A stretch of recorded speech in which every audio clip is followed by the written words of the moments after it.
तुझं मागतो मी आता, मागतो मी आता, तुझं मागतो मी आता, मज द्यावे एकदंता तुझं गणेशानं खऱ्या अर्थाने गणाधीश सगळ्यांना एकत्र आणण्याचा फार छान विधी यामध्ये झाला आहे. गणपतीची जी काही ही एकादश नाव आहे, या 11 नावांचा अर्थ सांग मला. एका ज्योतिर्लिंगाला जरी हात लागला तरी सगळे शिवभक्त एकत्र पटकन येऊ शकतील. आणि विहित या शब्दाचा आपल्याकडचा अर्थ असा आहे, जे केल्यामुळे माझं आणि समाजाचं दोघांचं विशेष हित होतं ते विहित. ज्याचा देखावा मोठा त्याची भक्ती मोठी, त्याची श्रद्धा मोठी. तेव्हा असा विषय न करता श्रद्धा ठेवावी, निश्चितपणे ठेवावी.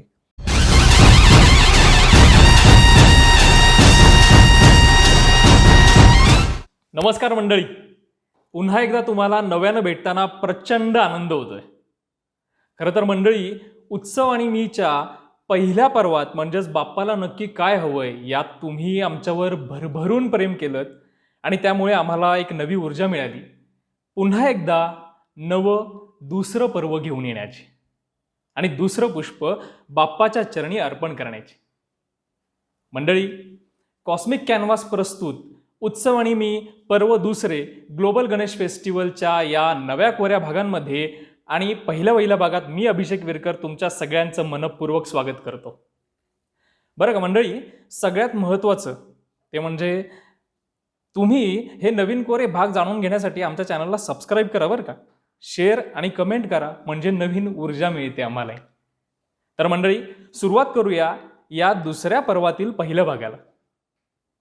मंडळी, राष्ट्राप्रती प्रेम, आदरभाव, राष्ट्रभक्ती, राष्ट्राभिमान हे सारं आपल्या कीर्तनातून जगभर पसरविणारे राष्ट्रीय कीर्तनकार असा नावलौकिक असलेले आपल्या सगळ्यांचे लाडके कीर्तनकार, आंतरराष्ट्रीय ख्यातीचे कीर्तनकार, खरं तर साक्षात श्री समर्थ रामदास स्वामींची जी 400 वर्षांची परंपरा आहे, कीर्तनाचं व्रत त्यांनी, हे कीर्तनाचं वतन त्यांनी सांभाळून ठेवलं, त्यांच्या घराण्याने सांभाळलं, तो वारसा जपला आणि तो वारसा आता पुढच्या पिढीपर्यंत नेण्याचा वसा त्यांनी जपलेला आहे. असे आपल्या सगळ्यांचे लाडके गुरुतुल्य व्यक्तिमत्व राष्ट्रीय कीर्तनकार श्री डॉक्टर चारुदत्त आफळे गुरुजी आज आपल्यासमोर आहेत. त्यांच्याशी गप्पा मारूयात आणि जाणून घेऊयात ग्लोबल गणेशोत्सव बद्दल. गुरुजी, गणपती बाप्पा मोरया. गणपती बाप्पा मोरया. कसं वाटतंय पुन्हा एकदा उत्सव आणि मी मध्ये आलेले आहात? वा, खूप आनंद याचा आहे की सगळीकडे नुसतंच उत्सवाचं साजरीकरण आहे, सादरीकरण नाही आहे. अरे वा, बरोबर. साजरा करत राहणं. आपले वडील तोरण लावत होते, आम्ही तोरण लावलं. ते लाईटिंग करत होते, आम्ही त्याच्यापेक्षा मोठं लाईटिंग केलं. ह्या पलीकडे त्या दैवताला समजून घ्यावं, त्या दैवताची मनाची इच्छा पाहावी, ही वृत्ती कुठेतरी लोप पावत होती. आणि नेहमीच आपल्या जुन्या वृद्ध लोकांची जी स्टाईल असते, या नवीन मुलांना काही पडलेलं नाही वगैरे ही बोलण्याची. तेव्हा त्या वाक्याला कुठेतरी आपण छेद दिला आणि ही तुम्ही सगळी नवीन मुलंच पुन्हा एकत्र येऊन याच्यातला जो दोष होता किंवा एक उणीव होती असं म्हणूया, ती दूर करण्याचा आज प्रयत्न करत आहात. तेव्हा पहिल्याही भागामध्ये तुमच्याबरोबर मी होतो आणि याही भागात आहे आणि पुढे जेवढे भाग कराल तेवढ्याही भागामध्ये मी आहे, बोलवलं तर अर्थात. अगदी अगदी. खरं तर तुमचं मार्गदर्शन तुमच्या बरोबर आहे, यात वाद नाही. पण खूप आनंद आहे, तुम्ही त्या स्वरूपाबद्दल खूप छान जाणून घेत आहात आणि सगळ्यांपर्यंत पोहोचवतात. यासाठी अगदी तुमचं मार्गदर्शन आम्हाला खरंच लाभदायक आहे. गुरुजी, गणेशोत्सव सुरू होतोय. मंगलमूर्ती श्री गणरायाचा हा उत्सव आणि सार्वजनिक गणेशोत्सव साजरा करण्यामागं एक भावना होती, ती म्हणजे समाजातली एकता, समाजाचं प्रबोधन, राष्ट्राप्रतीचं प्रबोधन हे करणं. याचबरोबर कीर्तनातूनही आपण तेच महत्त्व समाजाला सांगतो. तर आज ही जी काही कीर्तनाची परंपरा आहे ती श्रद्धेनं आपली पिढी जपतेय का? काय वाटतं त्याबद्दल? कीर्तनातून जे गणेशाचं रूप मांडलं जातं किंवा प्रवचनातून जे मांडलं जातं, ते मुळात ऐकणारी पिढी आता खूप मोठी वयोवृद्ध अशीच राहिली आहे. दुर्दैवाने कीर्तनाची उपस्थिती किंवा प्रवचनाची उपस्थिती ही तरुण लोकांची फारशी मिळतच नाही. ते एक मोठी दुःखाची गोष्ट आहे.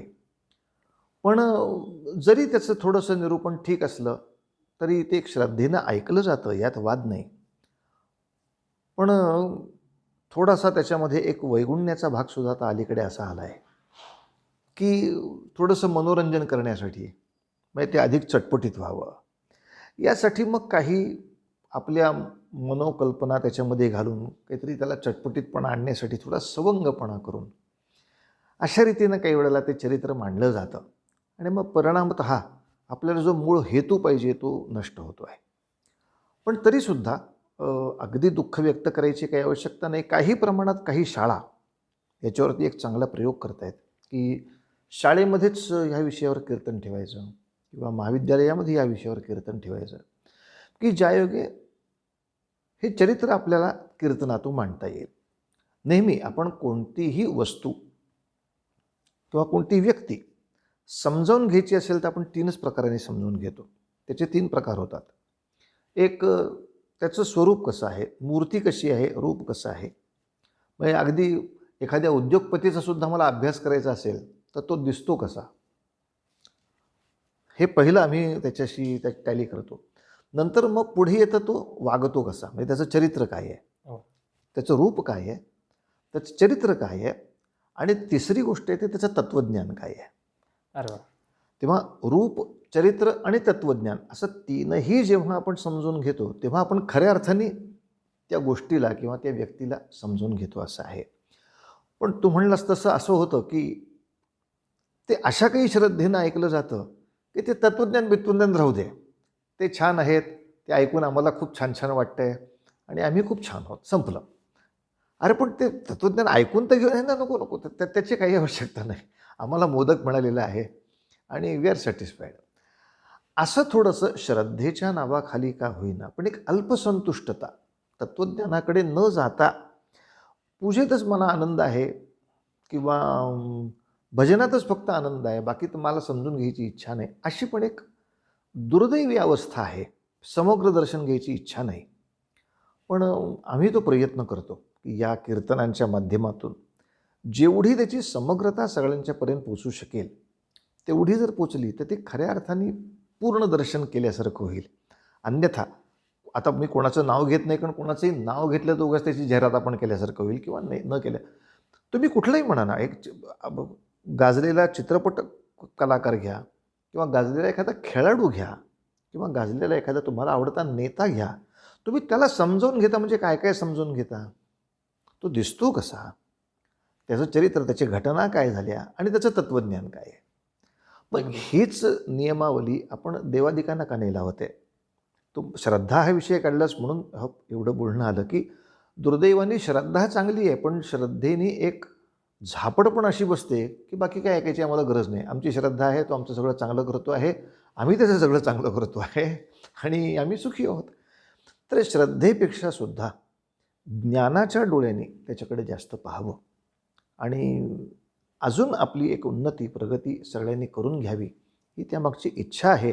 श्रद्धा आहे हे चांगलं आहे, पण केवळ श्रद्धेवरती संतुष्ट न राहता त्याच्या पुढे थोडंसं समाजाने जावं अशी इच्छा आहे. अगदी आयुष्याला समृद्ध केलं पाहिजे खरं तर, त्यामुळे तत्त्वज्ञान गरजेचंच आहे. हो ना, तत्त्वज्ञानाविना म्हणजे शेवटी परत श्रद्धा असणं, माझी श्रद्धा मोठी का तुमची श्रद्धा मोठी, हे कशावरनं मोजायचं. तर मी किती खर्च केला उत्सवासाठी, तुम्ही किती खर्च केलात. आणि त्याच्यातसुद्धा किती विचित्र आहे बघा की बोलण्यातसुद्धा दुजाभाव येतो काही वेळेला. मी अनेक ठिकाणी असं बोलताना लोकांना पाहिलं आहे आणि मी टोकलं, वाईटपणा घेऊन टोकलं त्यांना की हे तुम्ही का बोलता, की तुमच्याकडे सत्यनारायण असतो का. हो म्हणले असतो. मग काय करता तुम्ही सत्यनारायणाला प्रसाद म्हणून. आता काय करणार, नेहमीचा जो परंपरेने ठरला आहे तसा प्रसाद करतो आम्ही, शिऱ्याचा करतो. हो का म्हणले, अरे बापरे, आमच्या सत्यनारायण नाही आवडत. हा कोण नवीन सत्यनारायण जगातनं आकाशातनं पडला तुझा. नाही, ते नुसता शिरा आमच्या सत्यनारायणाला आवडत नाही. मग त्याला कसं ते पिस्ता घातलेलं पाहिजे, केशर घातलेलं पाहिजे, टूटी फ्रुटी घातलेलं पाहिजे. साहेब मुळात गोष्ट अशी आहे, याने तुमची श्रद्धा नाही मोजतायत, ही तुझी ऐपत आहे. तुझ्या स्वप्नात येऊन कुठल्याही गणपतीने किंवा कुठल्याही सत्यनारायणाने हे असल्याशिवाय मी खाणार नाही असं काहीही सांगितलेलं नाही. म्हणजे जसं सत्यनारायणाने कधी येऊन सांगितलेलं नाही, तसं बैलपोळ्याच्या दिवशी पुरणपोळी कर हे कुठल्या बैलाने सुद्धा तुझ्या स्वप्नात येऊन कधी सांगितलेलं नाही. ते आपल्या घरातल्या मालक नावाच्या बैलाला ती आवडते म्हणूनच ती पोळी करायची असते, एवढंच त्याचं गणित त्याच्या मागचं आहे. ते उगाच कशाला उगाच त्रास करून घेतो. तर प्रश्न असा आहे की तुमचा सत्यनारायण वेगळा आहे, माझा सत्यनारायण वेगळा आहे. ही परिस्थिती काही वेळेला श्रद्धेच्या सुद्धा स्पर्धेमध्ये त्रास देते, की तुमचा बाप्पा काय, आमचा बाप्पा कसा, माझा गणपती म्हणजे अमुक अमुक अमुक अमुक ह्या विशेषांनी, मग हा गणपती नाही का? आणि असं एकमेव कारण, आपण आपल्या श्रद्धेचं भांडवल करून त्याची दुकानदारी करायला बसलो. आणि पुन्हा एकदा तोच विषय, तत्त्वज्ञानाकडे पाठ फिरवली आहे आणि आपण देखाव्याकडे भुलतो आहेत. ज्याचा देखावा मोठा त्याची भक्ती मोठी, त्याची श्रद्धा मोठी. तेव्हा असा विषय न करता श्रद्धा ठेवावी, निश्चितपणे ठेवावी. पण श्रद्धेबरोबर आपण ज्ञान, वैराग्य, भक्ती याने युक्त झालो का नाही, हे सुद्धा थोडंसं आपण आपल्या स्वतःकडे पाहिलं पाहिजे. आपणच आपल्याकडे बुद्धीनं पाहणार नसू तर बुद्धीच्या देवतेचा आपण का उत्सव करतोय, हा एक मोठा प्रश्न सगळ्यांच्या समोर येऊन पडेल. तेव्हा थोडी बुद्धीसुद्धा या ठिकाणी तर्कशुद्ध वापरावी, असा एक हेतू आहे. पण श्रद्धेची स्पर्धा झाली की आध्यात्मिक भावना मरते ना. अगदी. आणि आध्यात्मिक साधना ही माझ्या प्रगतीसाठी आहे, माझ्या उन्नतीसाठी आहे, दुसऱ्याशी स्पर्धा करण्यासाठी काय आहे? अगदी. नामजपानी, नामस्मरणाने मला आनंद मिळाला पाहिजे. तो आनंद मिळतोय का नाही याच्याशी मी माझं काम टॅली करावं, हे बरोबर आहे. पण तुमचा किती जप झाला? तुम्ही 11,000 केला का? आयुष्यपथ. आता उद्या मी 15,000 घेतोच बघा आता जप. आणि मग तो जपाचं काय जे काय आनंदी आनंद होऊन बसतो. मग ते हाताला शॉक लागल्यासारखं असं हे काय करताय का? हा एवढ्या फास्ट जप असतो जगाच्या पाठीवर? नाही, यांच्यापेक्षा जास्त करायचं आहे ना तुम्हाला. मग 32 माळा ओढल्या असं सांगतात लोक. ओढल्या? त्या गाईत का म्हशीत का बकऱ्यात तुझ्या ते माळा ओढणं? मुळात जप ही गोष्ट जास्तीत जास्त संथ व्हायला पाहिजे, जास्तीत जास्त शांत व्हायला पाहिजे, चित्तवृत्ती शांत व्हायला पाहिजे. तर मी जप किती करतो? आरत्यांमध्ये नाही का तुम्ही पाहत आता की माझी भक्ती श्रेष्ठ किंवा माझी श्रद्धा श्रेष्ठ हे दाखवण्यासाठी सगळ्यांपेक्षा जास्त एक वेगळा आवाज माझा काढला गेला पाहिजे आरतीमध्ये. आणि दुसऱ्याचा हार्ट अटॅक येईपर्यंत माझा श्वास रोखून मी धरला पाहिजे. वा. हे सगळा जो काय ओरडारडा आणि प्रकार चालू आहे, पूर्वी ठीक आहे त्यातला आनंद हा विषय बाजूला राहतो. आणि मग स्पर्धा ही नेहमीच माणसाला हानिकारक करते. म्हणजे ही तर श्रद्धेची, विश्वासाची स्पर्धा राहू दे, एक ह्या विषयात नाही, पण 1-2 मिनटं जरा तुझी घेतो. आणि ती ह्याच्यासाठी अलीकडचा काळच असं म्हणतात पालक की स्पर्धाचं काळ आहे आणि स्पर्धा परीक्षेमध्ये आपल्याला मुलांना उतरलं पाहिजे. पण तरीसुद्धा एक संस्कारामध्ये चूक होती असं वाटतं त्याच्यातल्या. आणि ती म्हणजे आपण स्पर्धेच्या दृष्टीनं मुलांची तयारी करून घेतली, चांगलं आहे, करून घ्या. पण हे जे नंबरच्या मागे लागणं आहे की तू काही करून ते जिंकलाच पाहिजेस, ही थोडीशी चुकीची गडबड होते. मग काय होतं, त्या मुलाची सुद्धा दुसऱ्या माणसाच्या आविष्काराकडे बघायची दृष्टी दोषात्मक राहते. तो त्यातल्या चुका शोधत बसतो. का? त्याला भांडायचं आहे, याचे मार्क कमी करा, माझे मार्क वाढवा यासाठी. आणि दुसरा चुकला की त्याला आनंद होतो.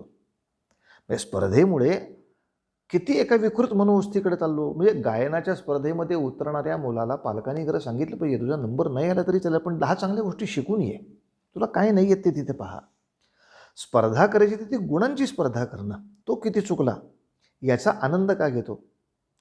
तेव्हा कुठल्याही गोष्टीमध्ये, म्हणजे मग उत्सवाची ही स्पर्धा असो किंवा नामजपाची असो, आवर्तनांची असो, गणपती अथर्वशीर्ष म्हणताना किती भयानक अवस्था आहे पहा ना तुम्ही.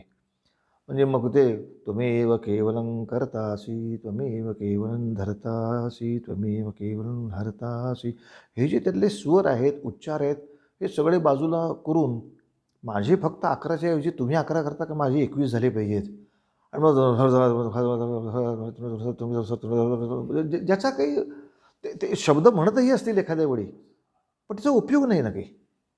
म्हणजे जो स्पंदनात्मक त्या वातावरणावर परिणाम व्हायला पाहिजे, तो त्याच्यातून आपल्याला काही वेळेला मिळत नाही. आणि म्हणून हेतू हाच आहे की ह्या सगळ्या गोष्टीमधलं स्पर्धा हा विषय थोडा बाजूला करून त्या श्रद्धेनं किंवा त्या विश्वासानं मला संतुष्टता किंवा आनंद अधिक मिळाला का नाही अगदी याच्याशी स्पर्धा करावी आपण. मूळ भाव इतरांशी. समजून घेतले पाहिजे. इतरांशी स्पर्धा करू नये. अगदी अगदी अगदी. आता हे आत्ता ही स्पर्धा झाली आहे खरं तर. हो. देखाव्यांची, श्रद्धेची पण स्पर्धा झाली. आपला हो. विषय सुरू आहे आणि त्यात देखाव्यांची आपल्याला स्पर्धा दिसते. हे खरं तर देखावे उभारणं हे म्हणजे कुठेतरी ती एक प्रबोधनपर त्याचा विचार होता, तो आपण हरवत चाललेलो आहे. कीर्तनातून खऱ्या अर्थे प्रबोधन होत आहे, पण ही परंपरा गणेशोत्सवात दिसत नाही.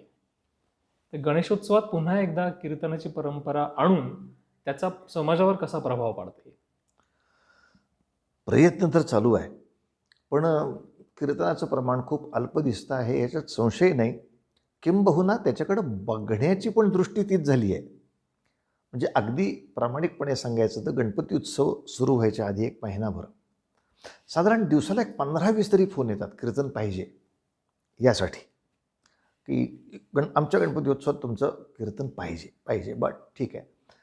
आणि त्यातली सगळ्यात जास्त मागणी केव्हा असते तर पहिल्या दिवशी. त्याच्यापेक्षा दुय्यम मागणी असते पुढल्या 3 दिवसामध्ये किंवा 5 दिवसामध्ये. त्याला म्हणलं का रे बाळा, म्हणजे 6वा दिवस का नको? मी 6व्या दिवशी यायला का नको आहे? तर याचं उत्तर प्रामाणिकपणे तेही सांगतात. कसं आहे, म्हणजे पहिले 5 दिवस सगळ्यांच्याचकडे गणपती असतात, त्यामुळे कोणीच येत नाही. तेव्हा कोणी येत नाही अशा वेळेला एकदा कीर्तन उरकून टाकलं मांडवामध्ये की त्यांच्या दृष्टीने त्यांचं घोडं गंगेत नाहीलं. मग जेव्हा गर्दी येणार आहे तेव्हा ते करमणुकीचे कार्यक्रम लावणार, तेव्हा ते मनोरंजनाचे कार्यक्रम लावणार, किंवा पहिल्याच दिवशी ते जास्त कीर्तन मागतात. कोणीच येत नाही हो, त्या दिवशी कीर्तन करून टाकलेलं बरं असतं म्हणलं. मग हे ते आम्हालाच सांगताना त्यांना जरासुद्धा समोरच्या माणसाला काय वाटेल याची काहीही काळजी नसते. कोणीच येत नाही म्हणले, त्या दिवशी कीर्तन केलेलं बरं ना म्हणले, म्हणून तुम्हाला बोलवतो आहे. असं थोडंसं वाईट वाटतं की अजूनही त्या गोष्टीकडे बघण्याचा दृष्टिकोन असा आहे की 10 दिवसात ते कधीतरी होऊन जायला पाहिजे, ते एकदा कधीतरी उरकलेलं बरं. आणि फार लोक काही त्याची इंटरेस्ट मुळात घेणार नाहीत, तर ते जेव्हा माणसं फार नाहीत तेव्हाच उरकलेलं बरं, अशी अवस्था होते. अर्थात यासाठी आम्ही खूप झगडा करतो. म्हणजे आधुनिक काळाप्रमाणे मी त्याच्यावर खूप प्रयत्न केले. अनेक कीर्तनकार प्रयत्न करत आहेत की आता ज्या पद्धतीनं आपण जाहिरात करतो की रील्स तयार करतो छोटी छोटी, किंवा त्यातले काही छोटे छोटे शॉर्ट्स टाकून की अशा तऱ्हेचं कीर्तन होणार आहे, आता तरी या. कारण थोडंसं वाईटपणा असंही आहे की अनेकांच्या मनामध्ये कीर्तन म्हणजे बहुतेक निवृत्तीपर किंवा संन्यासपर तुम्ही काहीतरी जास्त बोलणार असं एक धारणा निर्माण झाली आहे की तुम्ही गणपतीच्या किंवा समाजाच्या किंवा माझ्या आयुष्याच्या आत्ताच्या ऐहिक प्रश्नांबद्दल काही बोलणार आहात, ही कल्पना नाही. जेव्हा मी अगदी परदेशामध्ये सुद्धा कीर्तन करायला गेलो तेव्हा पहिल्यांदा मी हे सगळ्या व्हिडिओ क्लिप पाठवायचो, पण तिथली माणसं ह्याच्यापेक्षा स्पष्ट भक्ती आहेत बाहेर. मला काही इंटरेस्ट नाही, मी येतच नाही म्हणलं. त्याला जेव्हा मी ती क्लिप पाठवली, अरे बापरे म्हणले, तुम्ही हे काय म्हणजे भगतसिंगांवर कीर्तन करणार आहे का? अरे हे मला माहीत नव्हतं. म्हणलं मी येतो. त्याला फ्रीडम फायटरबद्दल मी काहीतरी म्हणणार आहे किंवा देशाबद्दल काही देशप्रेमाचा विषय बोलणार आहे, माहीत नाही. त्यामुळे असा सुद्धा काही वेळेला त्यांचा संभ्रम असू शकतो, म्हणूनही काही वेळेला येत नाहीत. पण आपण तो प्रयत्न करतो आहोत जास्तीत जास्त की तरुण पिढी त्याच्यामध्ये कशी आकर्षित केली जाईल, कशी कीर्तनामध्ये येईल.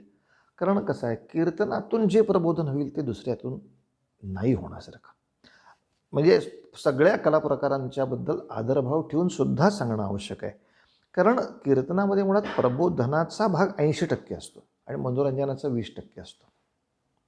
आणि बाकी सगळ्या ठिकाणी प्रबोधनाचा भाग हा 20% राहतो आणि मनोरंजन 80% राहतं. त्यामुळे तुमच्या डोक्यावर जास्त ठसतं किंवा बसतं ते मनोरंजन बसतं, त्यातला भाव फारसा बसत नाही. पण मग सोशल मीडियाने खरंच तेवढी मदत केली तरुणाईला आजच्या आकर्षित करायला? अजून पुरेशी नाही असं म्हणायची वेळ आहे, पण करते मदत. अगदीच नाही असं नाही, खूप तक्रार करावी असं नाही. कीर्तन परंपरातील सर्व लोकांनी, महानुभावांनी सोशल मिडियाचाही वापर करायला हवा. हा वापर खरंच करायला हवा, की रील्सच्या पद्धतीनं काम करायला हवं, किंवा थोडे टॉपिक्स पण द्यायला हवेत, किंवा जाहिरात ते असेल ना. आता माझं 2 महिन्याने कीर्तन होणार आहे याची जाहिरात करणं वगैरे या डिजिटल स्टाईलनं, हेही थोडंसं करायला हवं. आणि पाहूया, विचार असा करतोय की त्याचे आयाम पण थोडे वाढवले तर चालतील का? की ज्यायोगे जसं PPT करतो आपण, म्हणजे थोडा स्क्रीनचा वापर करून मुलांना बरोबर. त्याच्यामध्ये जास्त आकर्षित करता येईल का? किंवा कॉम्प्युटराईज काही डिझाईन्स करून त्याच्यामध्ये काही त्यांना आकर्षित क्रिएटिव्ह करत, गोष्टींचा क्रिएटिव्ह वापर करून. गोष्टीमध्ये काही आकर्षित, नुसत्या शब्दचित्रापेक्षा हो.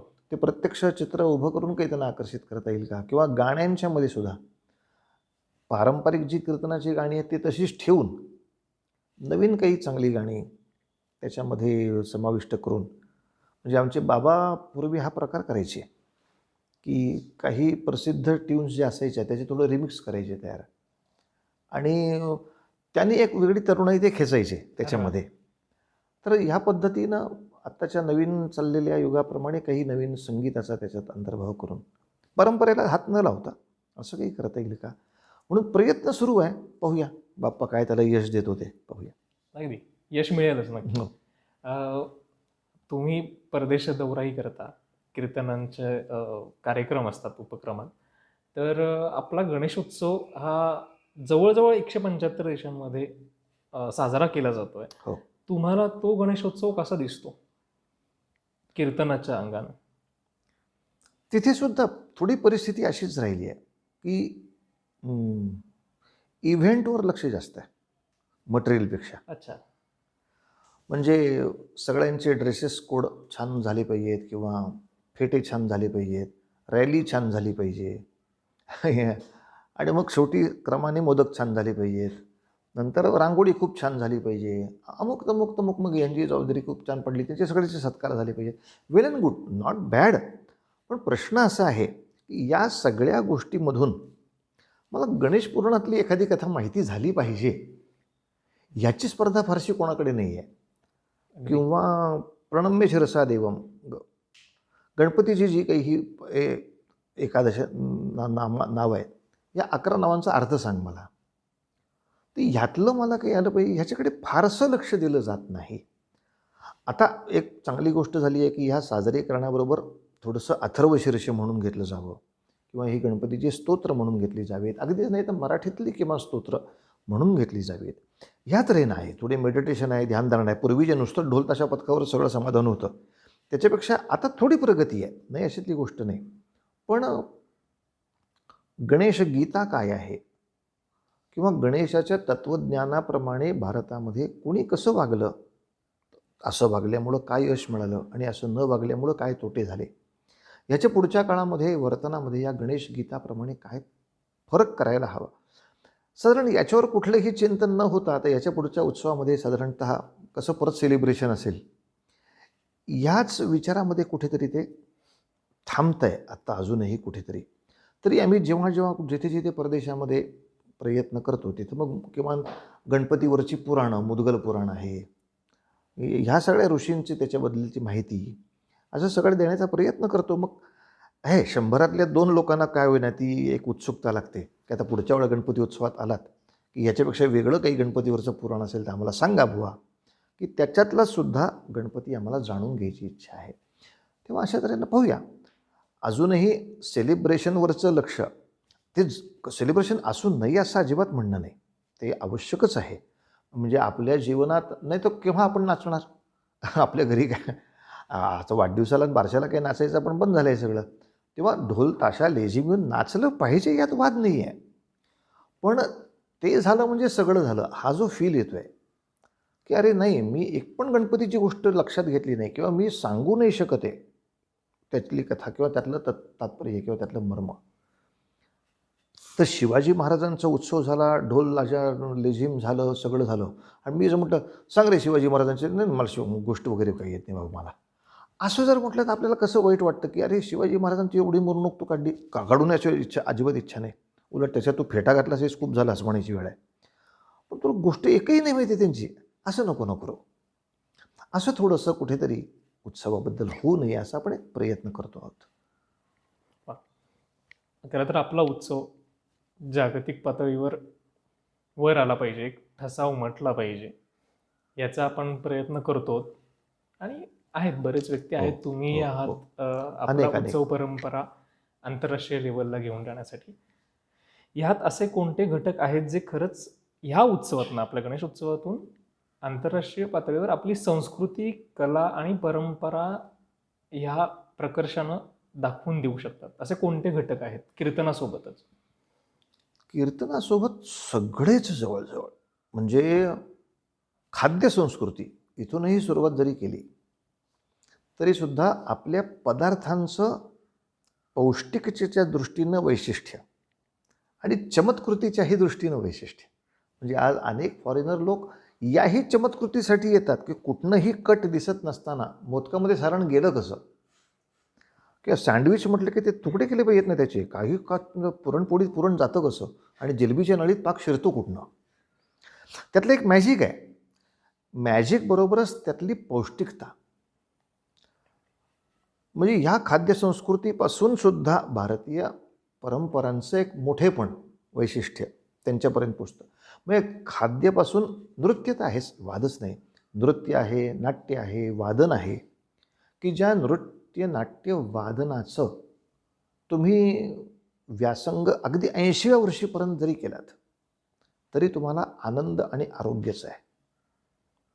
आणि याच्या तुलनेमध्ये इतर सगळ्या गोष्टीचा आदर ठेवून सुद्धा असं म्हणावं असं वाटतं की हे जे मध्यंतरीच्या काळामध्ये ब्रेकडान्स वगैरे हे सगळे जे प्रकरणं आली होती, ज्याच्या नंतरच्या सातत्याच्या सरावाने आरोग्य बिघडत गेली. मग काही क्षणभर ते दिसायला ठीक असेल, पण ज्यांनी आनंदही हरवतोय ना आरोग्यही हरवतंय, अशा काही यांत्रिकी हालचालीला मी नृत्य करायला लागलो. ठीक आहे, काही काळ ते आवडलंही लोकांना, याच्यातली गोष्ट नाही.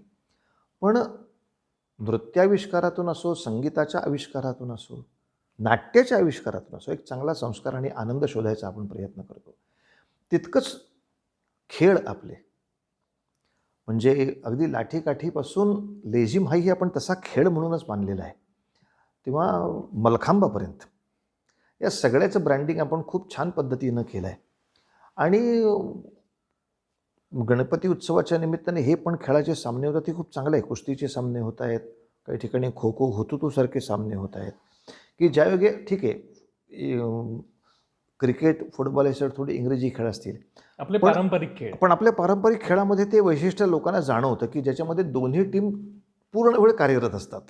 की बाकीच्याने पॅव्हलियनमध्ये आराम करा, दोघंच माणसांनी तिथे खेळा, बाकीच्याने पळा, असं न होता सगळे सगळ्या पूर्ण वेळेला ग्राउंडवर आहेत आणि कार्यरत आहेत. म्हणजे अगदी दहीहंडीच्या खेळापासून ते एक समूह पद्धतीनं काम करणारी या खो खोपर्यंत, हुतुतूपर्यंतसुद्धा, कबड्डीपर्यंत या खेळांचं सुद्धा एक आंतरराष्ट्रीय बाइंडिंग खूप चांगलं आहे. आणि ते सुद्धा बघण्याला एक चांगली गर्दी आहे. आणि किंबहुना कुस्तीमध्ये, म्हणजे मला अजूनही पुण्यातल्या काही कुस्त्यांचे स्पर्धांचे डाव आठवतात की जिथे त्या फॉरेनर लोकांना एक छान अशी उत्सुकता वाटली, त्यांना तो शब्दार्थ कळला नाही पटकन, ते होते, ते म्हणले हे काय म्हणतायत, तो जो आता हारला माणूस त्याच्याबद्दल हे काय म्हणले. म्हणले सॉरी, मी तेच तुम्हाला सांगतोय, म्हणलं तो हारला असं हे म्हणतच नाही आहेत. म्हणून आपल्याकडे कुस्तीमध्ये सुद्धा विजेता आणि उपविजेता असा शब्द वापरला. तर त्यांनी 35 मिनिटं लढत दिली आहे, तो हारला कसा, त्या क्षणाला फक्त त्याची पाठ टेकली आहे, पण तो उपविजेता आहे, त्यामुळे याला 100 रुपये बक्षीस असेलच, त्याला 75 रुपये बक्षीस आहेच. त्याने लढत दिली तुमच्याशी 30 मिनिटं. हो मग तो डिफीट नाही झाला म्हणले. नो नो म्हणलं, कुस्तीमध्ये कोणी कोणाला हरवत नाही, ते खेळतात. आणि खेळाडू आहे तो खेळला पाहिजे ना, मी तुम्हाला हरवण्यासाठी का करावं आहे. आणि त्यांना ते इतकं छान वाटलं की अरे ही संस्कृती किती छान आहे. आणि ते म्हणले आमच्याकडे सुद्धा असंच आहे, म्हणले जिंकला हारला त्या सगळ्यांनी एकमेकांना आधीमध्ये शेकहँड करायचं आणि बघत निघून जायचं. एक क्षण तुझा होता, एखादा क्षण माझाही असू शकतो, त्यावेळेला तुझीही पाठ टेकण्याची शक्यता होती, नाही असं नाही आहे. कोणी कायमचा विजेता नाही आणि कोणी कायमचा पराभूत नाही आहे. त्यामुळं खेळांपासून, खाद्यांपासून ते कलेपर्यंत, आणि आता तर पुढच्या काळात आपल्या टेक्नॉलॉजीनं सुद्धा आपण खूप मोठ्या जागतिक स्तरावरती आपलं नाव खूप मोठं केलं आहे. आणि अलीकडे तर मी असं ऐकतो, मी थोडं जास्त माहिती घेऊन सांगू शकेन काही काळात, की कॉम्प्युटरच्या दृष्टीनं सुद्धा त्याच्यावर संस्कृत भाषा फीड करून इतर अनेक भाषांच्या प्रयोगापेक्षा तीच भाषा अधिक अचूक पटकन रिझल्ट्स देऊ शकेल का काय, याच्यावर एक चांगलं संशोधन सुरू आहे की ज्यायोगे संस्कृत हा शब्दच मुळात सगळ्या त्याच्यावर प्रयोग करून परिष्कृत झालेली भाषा, की आता याच्यावर वेगळा प्रयोग करायची गरज नाही, इतकी करेक्ट भाषा जर असेल तर नेहमीच कॉम्प्युटर हा जास्त अचूकतेकडे आपली वाटचाल करतो. तर एखाद्या वेळी आपण भाषेच्याही माध्यमातून जगावरती एक वेगळं अधिराज्य उभं करू की अरे यांच्याकडनं आपण संस्कृत जाणून घेऊया, की ज्यावेळी आपण कॉम्प्युटरमध्ये पण जास्त अचूक राहायला लागू, तेव्हा सगळ्याच आयामातून जगामध्ये बाप्पा आपल्याला मोठं करेल निश्चितपणे. हो का? चालेल काय, बाप्पा आपल्या सगळ्यांना मोठं करेल आणि त्यासोबत राष्ट्रही मोठं होईल. नक्कीच नक्कीच. राष्ट्र सुरक्षेची भावना सण उत्सवांमधून कशा प्रकारे जपली गेली पाहिजे आणि यात गणेशोत्सव कशी भूमिका पार पाडेल? मुळात गणेशोत्सवाचा जन्मच त्यासाठी आहे.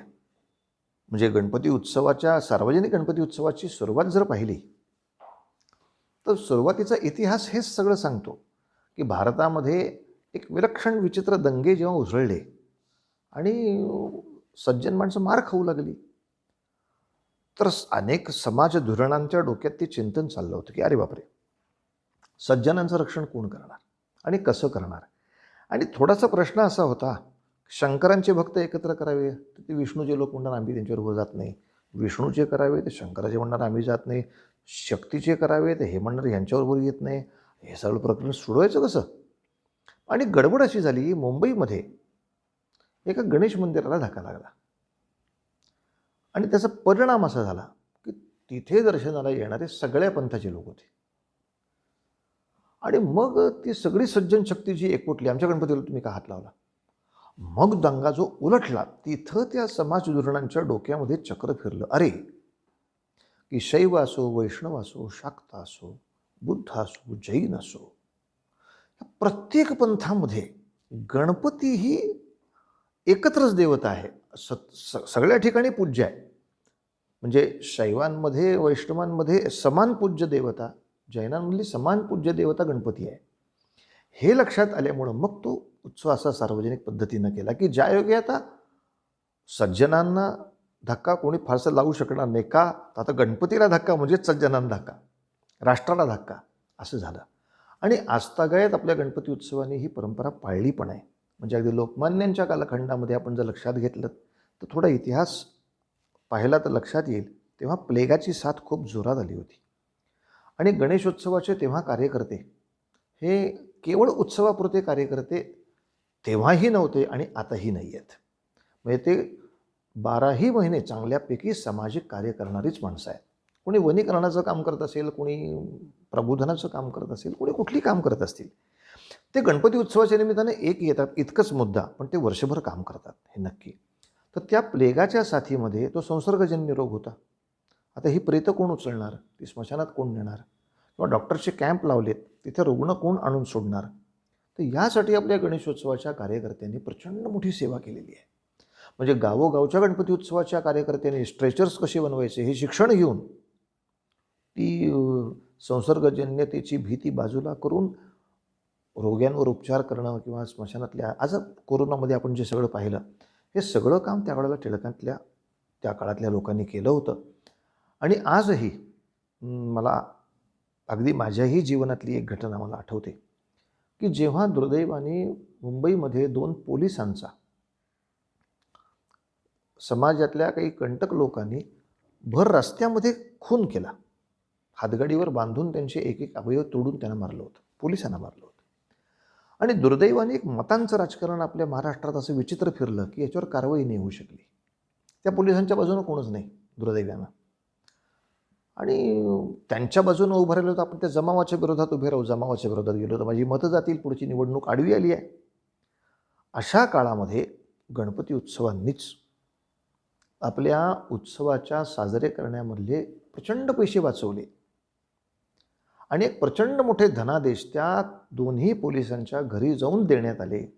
त्यांच्या मुलांची पुढच्या संपूर्ण शिक्षणाची जबाबदारी गणपती उत्सव मंडळाने त्या काळात घेतली आणि आजही ती निभावत आहेत. म्हणजे सगळे समाजातले लोक अरे बिघडला रे गणपती उत्सव, बिघडले रे सगळे, सगळे नाही बिघडलेले.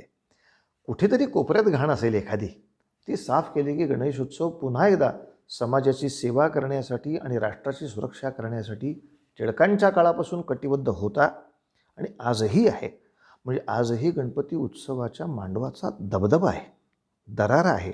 ठीक आहे, उपद्रव थोडा आहे, नाही अशातली गोष्ट नाही, पण दरारा आहे की नको बाबा याच्या मांडवाला नका हात लावू.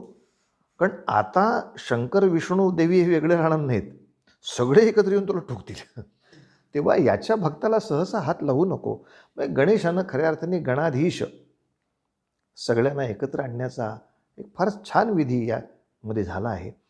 आणि त्यानिमित्ताने राष्ट्ररक्षेची भावना आज अनेक गणपती उत्सव मंडळात आली. जेव्हा त्यांनी त्या उत्सव मंडळाचं काम पाहिलं, अरे यांनी पोलिसांना मदत केली राव, आपण पण केली पाहिजे. ठीक आहे, पोलिसांची मदत नसेल राहिली तर आणखीन जे समाजामधले पिछडे घटक आहेत त्यांना मग मी काहीतरी उपयोग केला पाहिजे. या गणपती उत्सवात मी काहीतरी असा नियम केला पाहिजे की राष्ट्राच्या संवर्धनासाठी पुढच्या वर्षापर्यंत असं काहीतरी एखादा उपक्रम करीन.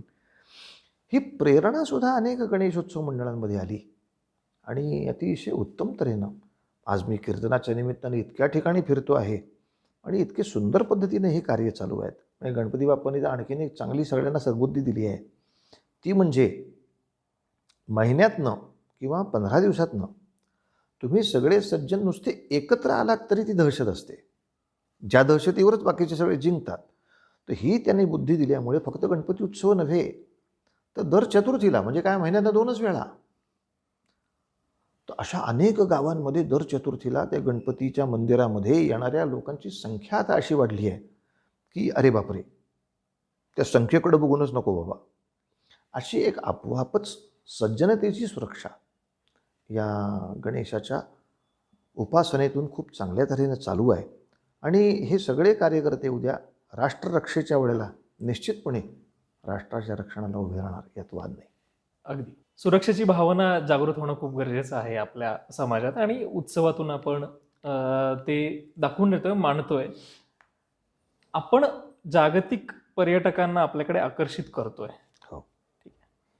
त्यांना आपल्या समाजाचा, आपल्या संस्कृतीचा, आपल्या परंपरांचा आणि आपल्या उत्सवाचा आपण अर्थ समजवून देण्याचे प्रयत्न करणार आहोत.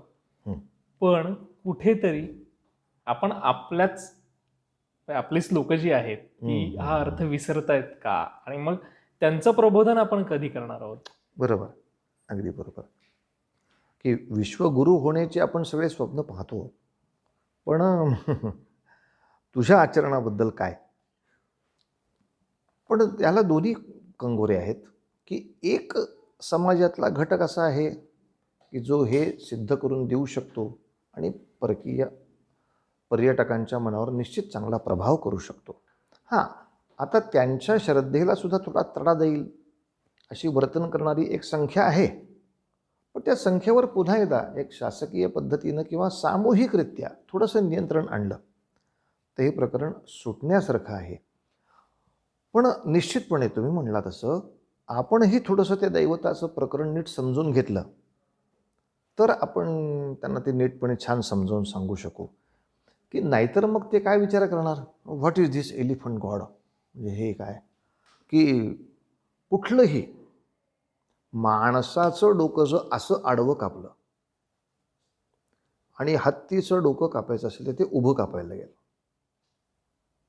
असं हत्तीचं डोकं कापणार, असं माणसाचं डोकं कापणार, हे असं कापलेलं डोकं जर असं बसवलं, इट्स नॉट पॉसिबल की हे पिक्चर तयार होईल.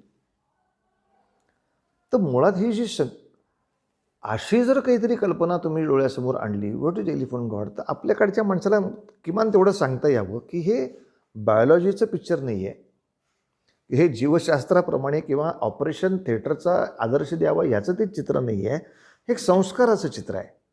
ही मंगलमूर्ती आहे. आपल्या जीवनाचं किंवा समाजाचं मंगल करायचं असेल तर काय काय करायला पाहिजे, त्याचं टाचण एखादं करावं अशी मूर्ती आहे. किंवा दुसरं आपल्या ऋषींनी जे सांगितलं की ती ओंकाराची मूर्ती आहे. ओंकाराचा आकार आपण लक्षात घेतला, तो ओंकार फक्त आडवा केला की तो हत्तीच्या मस्तकासारखा दिसतो आणि ओंकाराला एक मानवी रूप त्याच्या ठिकाणी दिलेलं आहे. तेव्हा हे थोडंसं आपण नीट समजावून घेऊन त्यांना सांगू शकलो तर त्यांना मग कल्पना खूप आवडू शकते की अरे एका तत्त्वज्ञानाला किंवा एका मंत्राला मूर्तीचं रूप आहे. ही शास्त्र बायोलॉजीचं नाही आहे किंवा प्रत्येक गोष्ट खूप छान त्याच्यात सांगण्यासारखी आहे. नाही तर खूप वेळेला अशी शंका येईल की एवढा मोठा गणपती आहे आणि तो एवढ्याशा उंदरावर कसा बसेल. म्हणजे आपण साधारण पाहतो ना की वाहन त्या शरीराला पेलणारं तरी असावं ना, की तू केवढा, तुझी गाडी केवढी. तर एवढूसा उंदीर कसा काय त्याला नेत असेल. ह्याला आमचे बाबा थोडंसं विनोदाने उत्तर द्यायचे, अहो एवढा मोठा कॉम्प्युटर माऊसने चालतो. त्यामुळे वा. माऊस म्हणजे सुद्धा उंदीर असतो. म्हणजे हे त्यातलं एक विनोदाचं उत्तर झालं. पण परमार्थाच्या मार्गामध्ये उंदीर हे काळाचं प्रतीक मानलं आहे. काळ आपल्याला किती पटकन कुरतडतो. उंदीर कपडे कुरतडतो, इतक्या लवकर तो कुरतडतो. म्हणजे तो रात्री जर कपाटात शिरला, सकाळी कपाट जो उघडलं सगळे कपडे संपलेले असतील आणि कुटकुट कुटकुट कुटकुट ह्या स्पीडनं तो कुटकुटतो. ते काळाचं प्रतीक मानलं आहे. काळ तुमचं आयुष्य किती कुरतडतो की तुम्हाला 60च्या वेळेला असं वाटतं की मी काल 25 वर्षाचा होतो.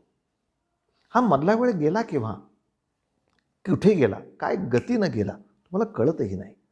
म्हणून ही जी देवता आहे ती बुद्धीची देवता आहे. आणि बुद्धी असलेला माणूस काय करतो, तर काळावर स्वार होतो. म्हणजे तो 5 वर्षांनी असं नाही म्हणत कधी की अरे तेव्हा हे केलं असतं तर, का तो निष्ठून गेला तुझ्या हातातनं. पुन्हा आणता येणार नाही. अरे त्या उंदरावर बसलो असतो जर ह्या वेळेला. तो बुद्धिवान आहे. तो म्हणतो मी प्रत्येक मिनिटाला करेक्ट वापरलेला आहे. म्हणजे पूर्वी सगळे उद्योजक जे म्हणायचे की कुठल्याही उद्योगपतीच्या घड्याळाला 24च तास असतात, आमच्याही घड्याळाला 24च तास असतात. तो उद्योगपती का होतो, तो प्रत्येक मिनिटाला धरतो, वापर करतो. आणि मी साधारणतः कॅलेंडरप्रमाणे काम करतो. पुढच्या महिन्यात बघूया. महिन्यात तो नाही, मी पुढच्या मिनिटाला मला काय पाहिजे ते मला ते ठरवतो, पुढच्या तासाला काय पाहिजे ते ठरवतो, पुढच्या दिवसात काय पाहिजे ते ठरवतो. ते कॅलेंडरप्रमाणे चालायला लागलं की मग आम्ही राहतो आणि मिनिटाप्रमाणे चालायला लागलं की तो होतो. तर बुद्धिवान मनुष्य हा काळावर स्वार होतो आणि ते प्रतीक उंदराचं आहे. आणि नेहमीच आपलं आता सगळे बाप्पाचे आपण भक्त आहोतच, तेव्हा आता कुठे हे पाश्चात्य जनमानस आपल्याकडे वळत असेल तर हा खरा आपल्या हातातला आत्ता उंदीर आहे. वा.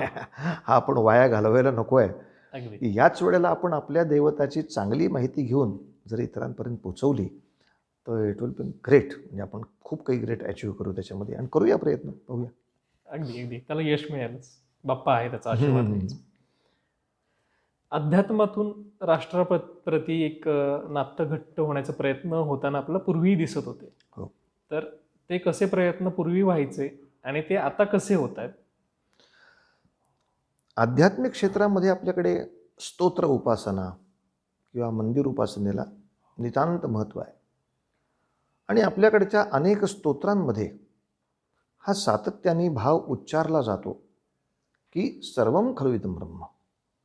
किंवा विष्णू सहस्त्रनाम जर घेतलं तर या विश्वाचंच नाव विष्णू आहे किंवा विष्णूचं नाव विश्व पण आहे. विश्वम विष्णू वषटकारो.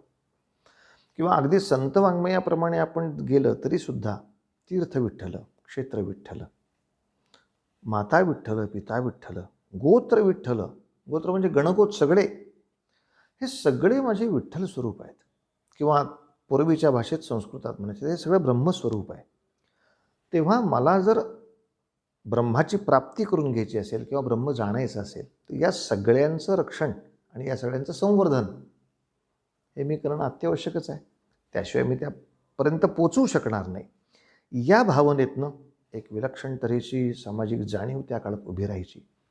आणि त्या काळातल्या आचार्य लोकांनी सुद्धा खूप मोठी कामं केली आहेत की 12 ज्योतिर्लिंगांची स्थापना करणं किंवा उत्तरेमध्ये ओडिसाकडे जगन्नाथ आहे, द्वारकेकडे रणछोडदास आहेत, महाराष्ट्राकडे विठ्ठल आहेत, दक्षिणेकडे बालाजी आहेत, सगळीकडे विष्णुस्थानं उभी करणं की ज्यायोगे एका ज्योतिर्लिंगाला जरी हात लागला तरी सगळे शिवभक्त एकत्र पटकन येऊ शकतील. मग मी आंध्राचा आहे का मी कर्नाटकाचा आहे का मी काश्मीरचा आहे महत्त्वाचं नाही, मी शंकराचा आहे आणि मला हे चालणार नाही. तर आपल्या ऋषीमुनी आचार्य संतांनी एक छान आध्यात्मिक मोठ बांधली आहे की आध्यात्मिक साधनेबरोबरच समर्थ रामदास स्वामींनी एक फार छान शब्द वापरला आहे की भक्त कसा असला पाहिजे, आध्यात्मिक साधक कसा असला पाहिजे, तर दिनाचा दयाळू, मनाचा मवाळू, कृपाळू, स्नेहाळू आणि पुढचा शब्द त्यांनी वापरला आहे जनी दास पाळू. म्हणजे अनेक भक्तांचंही रक्षण करणारा तो पाहिजे. मी माझी भक्ती केली की पुरे नाही. ही अध्यात्माच्या माध्यमातून किंवा उपासनेच्या माध्यमातून सतत दीक्षा प्रदीक्षा दिली जाते आणि त्यामुळे निश्चितपणे एक मोठ्या प्रमाणावर संघटन आपल्या राष्ट्ररक्षेसाठी उभं राहत असतं आणि आध्यात्मिक साधकाला ही एक जाणीव दिली जाते की मनी लोचनी श्रीहरी तोची पाहे, ही तुझी ध्यानधारणा आहे. पण त्याचबरोबर जनी जाणता भक्त होऊन राहे. शेवटी तुझ्या साधनेसाठी तुला सगळ्या सुविधा उपलब्ध केल्या ते या समाजाने केलेल्या आहेत. या समाजाप्रती तुझं काहीतरी देणं आहे याची ज्याला जाण असते तो जाणता. पण जाणता राजा आपण शब्द वापरतो. याची जाण जो ठेवेल तो जाणता. तू भक्त हो, पण अशी जाण असलेला जाणता भक्त होऊन राहे. आणि समर्थ रामदास स्वामींनी एक फार छान उक्ती वापरली आहे. परमेश्वरावरती कसं प्रेम करावं, तर गुणी प्रीती राखे क्रमू साधनाचा. याचा अर्थ ते असा घेतात की परमेश्वर दयाळू आहे वगैरे वगैरे सगळं आहे, पण संत सांगतात तो न्यायी आहे, हिशोबी आहे. अमुक एक गोष्ट करण्यासाठी जे तुम्हाला केलं पाहिजे ते केल्याशिवाय तो ती गोष्ट तुम्हाला देतच नाही. अपघात हा अपवाद आहे, पण मला ऋतिक रोशनसारखं पैलवान व्हायचं आहे तर काही नाही. पैलवान होण्यासाठी व्यायाम हाच मार्ग आहे आणि तुम्ही व्यायाम केला तर होणारच. या बाबतीत तो कितीही दयाळू झाला तरी सुद्धा असं काय करतो, मी चतुर्थ्या करतो ना सगळ्या, मला करणं पैलवान. सॉरी, चतुर्थी करण्याचा परिणाम पैलवान होणं नाही. त्यामुळे ही गाडी मी कितीही दयाळू असलो तरी ह्या स्टेशनला येणार नाही आहे. म्हणून शिवाजी महाराजांना राज्य करायचं आहे का उत्तम, तर मग उत्तम राज्य कसं केलं जातं याचा त्यांनी अभ्यास करावा. ते सगळे सद्गुण त्यांच्यामध्ये स्वतःमध्ये निभवावेत. त्याचं उत्तम मंत्रिमंडळ तयार करावं. त्यालासुद्धा समर्थाने शब्द वापरला, राज्य साधना. पूर्वीच्या काळी ठीक होतं हो, जेव्हा आपण दुसरीत होतो तेव्हा आपल्याला जर विचारलं तुला आई का आवडते तर आपण उत्तर देऊ शकायचो, कारण ते आपण दुसरीत होतो. की मी होमवर्क नाही ना केला तरी मला आई लाडू देते, मग आवडते मला ती आई. पण जसजशी आपण मोठे होतो तसतशी आई तेवढीच न्यायी होते. होमवर्क केला नाही, मग लाडू नाही, जेवणच नाही, होमवर्क पाहिला. असं वाटायचं किती राक्षसणी आहे माझी आई, हिला मारून टाकू का मी आत्ता. पण तिच्या त्रासापोटी आपण ते केलं. पण गृहपाठ झाले, सगळे झाले, आपण आता मोठे झालो. आता जर आपल्याला पटकन कोणी विचारलं की तुला आई तुझी का आवडत होती, ह्या मॅच्युअर लेव्हलला आपण हेच उत्तर देऊ. दुसरीत असताना ती मला होमवर्क न करता लाडू देत होती, हे उत्तर तुम्ही देणार आहात का आता? नाही देणार आहात. आता तुम्ही उत्तर असं देणार आहात, मी होमवर्क केल्याशिवाय ती मला जेवायला देत नव्हती म्हणून मला ती आवडते. ती हिशोब ठेवत होती, ती न्याय करत होती म्हणून मला ती, तर मी प्रगती केली. म्हणून भक्ताचं लक्षण सांगताना सुद्धा संतांनी हे सांगितलं आहे की तू तुझी सगळी कर्तव्य पार पाडलीस का नाही हे बघूनच तू कृपा करणार आहे तुझ्यावरती. म्हणून समाजाची सुरक्षा, राष्ट्राची सुरक्षा, कुटुंबाची सुरक्षा, या सगळ्या गोष्टी आल्या पाहिजेत.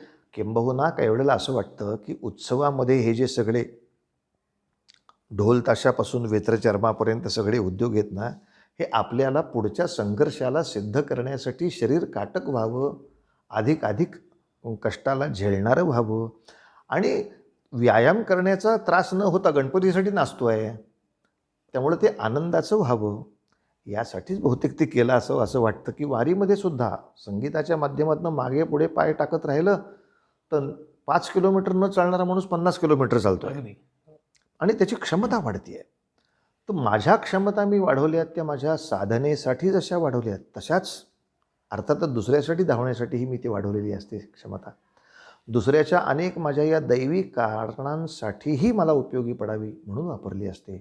म्हणून अध्यात्म साधना करणाऱ्या साधकाला सुद्धा ऋषी आणि संत नेहमी सांगतात, तुझ्या समाजाची आणि राष्ट्राची सुरक्षा ही जे कर्तव्य तू केलं नाहीस तर परमेश्वर तुझं पूर्ण कृपा करणार नाही. तेव्हा या साधनेच्या या शिक्षणातून निश्चितपणे राष्ट्ररक्षेची एक भावना उभी राहते आणि कर्तव्याची जाणीव त्याच्यामध्ये येते. पण मग ह्यात अध्यात्मातून ज्यावेळी तुम्ही राष्ट्रप्रती लोकांना एक काही कसं आचरण असावं हे सांगत असतात, त्यावेळी तुम्हाला त्यात काही समस्या येतात का? काही समस्या अशा विचित्र असतात की अजूनही लोकांच्या मनामध्ये थोडे संभ्रम मागे पुढे होतात, की मग ते संभ्रम थोडे काढावे लागतात. की थोडा आता एक संभ्रम सांगतो मी तुम्हाला. जसं आपण सांगितलं आहे की समाजाचं दायित्व किंवा राष्ट्राचं दायित्व ह्यासाठी आपला प्रपंच सांभाळून आपण काम करावं. म्हणजे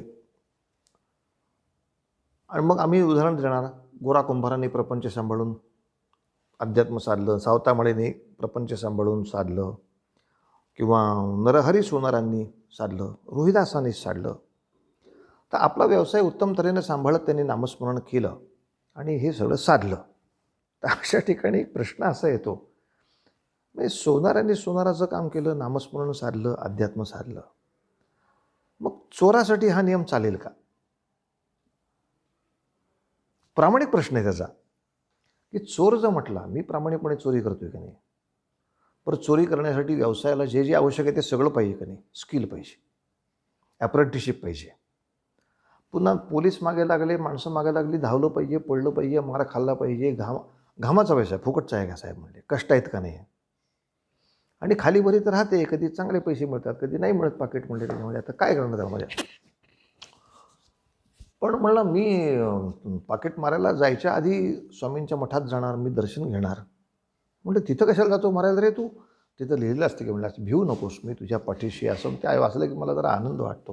म्हणजे हे तुझ्यासाठी पाकिट मारायसाठी लिहिले आहे स्वामींनी, भिवू नकोस, मी तुझ्या पाठीशी आहे. पण तो ह्या तर्क असा लावतो, तू त्राजो म्हटलास तसा तो हे तर्क लावतो, साहेब तुम्ही तुमच्या वाडवडिलांची 400 वर्षाची परंपरा पाळताय का नाही कीर्तनाची? माझ्या 4 पिढ्या मी पाकिट मारतोय ना. बरं, तुम्ही आत्ताच म्हटला का नाही व्यवसाय प्रामाणिकपणे केला पाहिजे आणि नामस्मरण केलं पाहिजे. मी नाम घेतोय, मी गुरुवारच्या आरतीला जातोय, गुरुचा प्रसाद वाटतो मी, आणि मग चला चोऱ्या करतो आता. तर कोणत्या तर्काने त्याला नाही म्हणायचं? म्हणजे असा त्रास काय वेळेला एकदम अपोजिशनमध्ये येतं. मग जरा डोकं खाजवलं पाडलं, बाबांशी विचार केला की बाबा कीर्तनात असा विचित्र मुद्दा उपस्थित झाला आहे, काय उत्तर देऊ? बाबा म्हणलं एक सोपं काम आहे, ज्ञानेश्वरीमधले न समजणारे शब्द तुम्हाला समजावेत म्हणून एक शब्दकोश आहेत, आणि त्याच्यामध्ये त्या शब्दकोशात काय केलं आहे, आपल्या नेहमीच्या कर्तव्य कर्माला किंवा व्यवसायाला विहित असा शब्द वापरला ज्ञानेश्वरांनी. म्हणजे इथे तुला उत्तर सापडेल. आणि विहित या शब्दाचा आपल्याकडचा अर्थ असा आहे, जे केल्यामुळे माझं आणि समाजाचं दोघांचं विशेष हित होतं ते विहित. वा, कुंभार करत असताना त्या कुंभाराचंही हित आहे, समाजाचंही हित आहे. अगदी.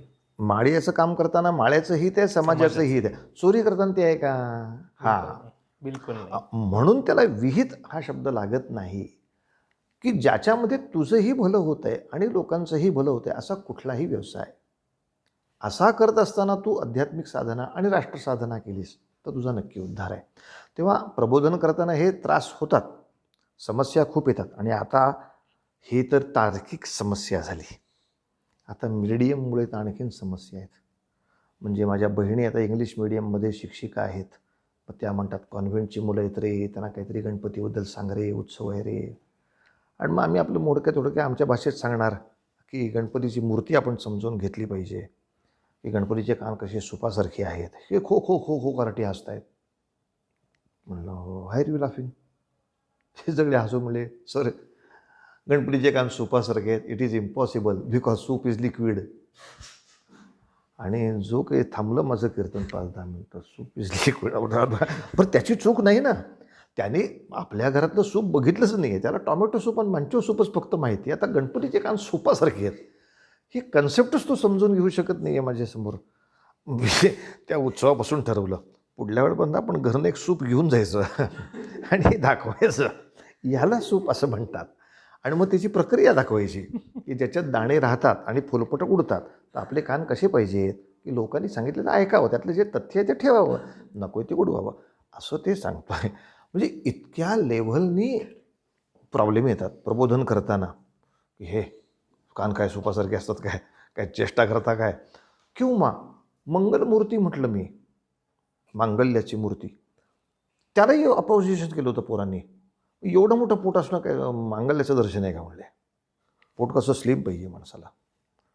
आणि त्याला म्हणलं बाळा, मंगलमूर्ती हा आपण शिक्षकाच्या ठिकाणी ठेवलेला आहे आणि त्याची मागची कल्पना अनेकांच्या चुका पोटात घालण्याची क्षमता असणे याच्याशी बरोबर. जुळलेलं आहे. तेव्हा तू फॅटी स्टमक या एकदम आरोग्यावरती त्याच्या जाऊ नकोस. त्याच्या मागणं असलेला तुला तो संदेश लक्षात आलेला नाही आणि त्या अर्थाने तेच आहे. तर म्हणतोच तसं की प्रबोधन करायला गेलं की समस्या अनेक येतात आणि कुठल्याही लेवलला त्या समस्या विचारल्या जातात आणि मग त्यांचं निराकरण करत बसायला लागतं. बाळा रे, असं नाही आहे, असं आहे, असं नाही आहे, असं आहे. म्हणजे गणपतीची आरती म्हणताना आपण मिस्टर आफडे,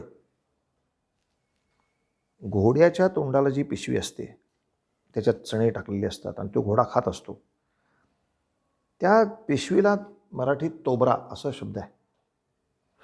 तर घोड्याच्या तोंडाला तोबरा असतो, इट्स गुड. पण गणपतीचे तोंड हे हत्तीचं आहे, त्याला तुम्ही तोबरा कसा लावणार. कोण लावताय तोबरा. आहे हिरे जडित मुकुट शोभे तोबरा. हा जो त्याचा प्रॉब्लेम आहे. अरे मला वत्सा, हे शोभे कोणी करायला सांगितलं. शोभे नाही आहे तिथे, शोभतो आणि बरा पलीकडे आहे. तो तोबरा नको लावू इकडे बाळा. म्हणजे छोट्या छोट्या गोष्टीसुद्धा त्या. आणि मग ते हिरे जडित मुकुट शोभे तोबरा, की तो तोबरा इतका घट्ट त्याच्या डोक्यात बसला आहे, तोबरा कसा लावला जातो. तर समस्या खूप येतात, अडचणी खूप येतात, काही ना काही विचित्र खूप प्रश्न विचारतात आणि मग मात्र अभ्यास करून उत्तर दिलं कळतं, पटतं त्यांना, नाही असं नाही. मग ते अधिक चांगलं त्याला चिकटतात. पण फार रेडी राहावं लागतं. केव्हा काय प्रश्न येईल समोरच्या माणसांकडून त्याला पर्याय नसतो. पण त्यामुळे आपल्यालाही आपली एक क्षमता वाढवता येते की आपल्याला कळत नाही की अरे आपल्याला हा प्रश्नच पडला नाही कधी, याला कसा काय प्रश्न पडला. पोरं अलीकडे भयंकर हुशार आहेत. आता नातवंड नाही का त्रास देत, म्हणजे आजोबा तुला रामायण सगळं माहिती आहे का रे. हो माहिती, मला सगळं रामायण माहिती आहे. हो का रे, तुला नक्की रामायण माहिती आहे का रे सगळं. काय तुला प्रॉब्लेम, मारुतीचं आडनाव काय होतं रे म्हणलं आयुष्यभर मी रामायण ऐकलं, मला कधी हा प्रश्न पडला नाही की मारुतीला आडनाव असू शकतं या जगाच्या पाठीवर. हे मारुतीचं आडनाव काय होतं सांग रे मला. अरे बापरे म्हणलं, मलाही प्रश्न पडला आहे, आता थांब जरा, थांब. पण एक दिवस घेतला मी थोडंसं मागचे कल्याण मासिकाचे अंकच सोपा. तेव्हा त्याला मला कळलं की मग मला उत्तर देता आलं. त्याला कळत नाही असं नाही, तुझा प्रश्न अगदी बरोबर आहे. पण आपल्याकडे सरनेम हा आपण इंग्लिश शब्द वापरतो, पण अजूनही आपल्या अनेक सरकारी फॉर्म्सवरती आडनाव असं लिहिलेलं नसतं, कुलनाम लिहिलेलं असतं. आणि पूर्वीच्या काळी आता कुलनाम तुम्ही समजा एक कुलकर्णी असं समजा कुलनाम घेतलं तर ते एकाचं नसतं ना कुलनाम. हो, लक्षावधी कुलकर्णी आहे त्या जगामध्ये. अगदी. आणि त्यामुळे म्हणून मारुती किंवा राम असोत, पूर्वीच्या काळीसुद्धा त्यांची कुलनाम लावायची पद्धत होती. कृष्णाचं कुलनाम यादव आहे. आता ते 56 कोटी यादवच आहेत ते सगळे. तेव्हा अशा तऱ्हेचं होतं. तेव्हा असं स्वतःचं वेगळं असं आडनाव त्या काळामध्ये फारसं नव्हतं. आणि पूर्वीच्या काळी आईवडिलांची नावं ते लोक जास्त नावत होते. त्यामुळं अंजनेय हाच तो त्याचा सगळ्यात जास्त शब्द वापरला जायचा. तुला समजून घेतल्यावर त्यांनी आलं. पण मला त्या मुलांचं कौतुक वाटलं यासाठी की ते उघडपणे विचारतात. त्यामुळं माझ्या बुद्धीला चालना चांगली मिळते की त्याचं आडनाव काय होतं रे. इतकं दंडगण. पण चांगले प्रश्न आहेत आणि या प्रश्नांच्या माध्यमातून का होईना आपण चांगल्या या गोष्टी त्यांना नीट समजावून सांगितल्या तर खूप चांगलं प्रबोधन त्यांचं होणार आहे. म्हणजे त्यांना प्रश्न पडत नाही तसं नाही. दुर्दैवाने काय होतं, त्यांना प्रश्न पडला की आमचं उत्तर एकच असतं, कान पडत मरीन. उगाच काहीतरी विचारत जाऊ नकोस, हे सांगितलं तेवढं करत जा. मूर्ख माणूस. आम्ही आमच्या बापाला कधी विचारलं होतं का. आपण हा काय प्रश्न त्याच्यासाठी नाही आहे ना. तुम्ही नाही विचारलं तर तुमचा गुन्हा आहे. त्यांनी विचारलं तर तुम्ही मग असं सांगा ना की मी थोडंसं चौकशी करतो आणि तुला त्याचं उत्तर देतो. तर ह्या तऱ्हेनं थोडंसं विचार केला पाहिजे आणि येऊ देत. म्हणजे जेवढी आक्षेप येतील तेवढे आपल्या दृष्टीने चांगलेच आहेत. त्या दृष्टीनं आपणच चांगले त्याच्यासाठी तयार होऊ. आत्ताच्या पिढीकडे उत्तरं तयार असली पाहिजेत तर पुढची पिढी घडवता येईल आणि मार्गदर्शन करता येईल. नक्की नक्की. अगदी. आणि तुम्ही आहात, तुमच्यासारखे जे आपल्या समाजात व्यक्ती आहेत, व्यक्तिमत्व आहेत, ते आम्हाला मार्गदर्शन करतायत. हो. आणि खरं तर आपल्या पिढीनं हे समजून घेणं गरजेचं आहे. तर आपण पुढची पिढी घडवूयात चांगली. कला, संस्कृती, भक्ती यांचा संगम म्हणजे आपला गणेशोत्सव. आणि गणेशोत्सवातून आपण स्वतःला असं घडवूयात, स्वतःसोबतच आपल्याला आपलं राष्ट्र कसं भक्कमपणे निर्माण करता येईल, उभं करता येईल आणि जगात आपला ठसा उमटवता येईल, याचा प्रयत्न झाला पाहिजे. तर खऱ्या अर्थानं आपला गणेशोत्सव हा ग्लोबल गणेशोत्सव म्हणून ओळखला जाईल. मंडळी, खूप छान गप्पा झाल्या गुरुजींसोबत आणि खूप चांगल्या पद्धतीनं आम्हाला आपल्या गणेशोत्सवाचं आणि राष्ट्रभक्ती, कीर्तन परंपरा यांचा उलगडा झालेला आहे. गुरुजी, एक दोन गोष्टी फक्त सांगतो जरा, की आपल्या देशाचं नाव भारत या शब्दामागचा अर्थ थोडासा असा आहे. भा म्हणजे बुद्धी, प्रतिभा, आभा, तेज, प्रकाश, याच्यामध्ये रत असणारा. आणि म्हणून अगदी पहिला चिनी प्रवासी आपल्या देशात आला त्यापासून ते आत्तापर्यंत अगदी औरंगजेबापर्यंत अनेक लोकांनी आपलं मोठेपण हे सांगितलं आहे की ही माणसं आपल्या मूल्याला फार चांगली चिकटलेली असतात. की औरंगजेब सुद्धा जे म्हणतो की शिवाजी महाराज ने जो आदमी तैयार किए हैं वो किसी के सामने झुके नहीं और किसी के हाथ बिके नहीं. तेव्हा आपण आपली संस्कृती ग्लोबल लेवलला पोचवताना आपली गुणवत्ता ते सिद्ध केली पाहिजेच. अगदी. पण आपण भारत या भारताचे नागरिक आहोत. आम्ही बुद्धीच्या वैभवामध्ये जास्त रत होणारे आहोत, सुविधांमध्ये जास्त रत होणारे नाहीत. त्यामुळं कुठल्याही सुविधेसाठी माझा माणूस राष्ट्रघातक गोष्टीकडे विकला जाणार नाही किंवा राष्ट्रघातक गोष्टीकडे झुकला जाणार नाही.